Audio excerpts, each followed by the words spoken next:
কয়েকদিনের তীব্র দাবদাহের পর ফের ঝড় বৃষ্টির সম্ভাবনা দেখা দিয়েছে। আবহাওয়া অফিস জানিয়েছে, দুপুরের মধ্যে দেশের ৮টি জেলার ওপর দিয়ে ঘন্টায় সর্বোচ্চ ৬০ কিলোমিটার বেগে ঝড় বয়ে যেতে পারে। যশোর, খুলনা, বরিশাল, পটুয়াখালী, কুমিল্লা, নোয়াখালী, চট্টগ্রাম ও কক্সবাজারের নদীবন্দরগুলোকে ১ নম্বর সতর্ক সংকেত দেখাতে বলা হয়েছে।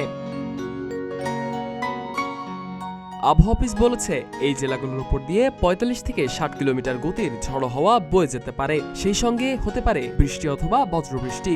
শুধু তাই নয়, সন্ধ্যা ৬টা পর্যন্ত রাজশাহী, খুলনা, বরিশাল ও চট্টগ্রাম বিভাগের অধিকাংশ জায়গায় এবং রংপুর, ঢাকা, ময়মনসিংহ ও সিলেট বিভাগের অনেক জায়গায় দমকা হাওয়া সহ হালকা থেকে মাঝারি ধরনের বৃষ্টি হতে পারে।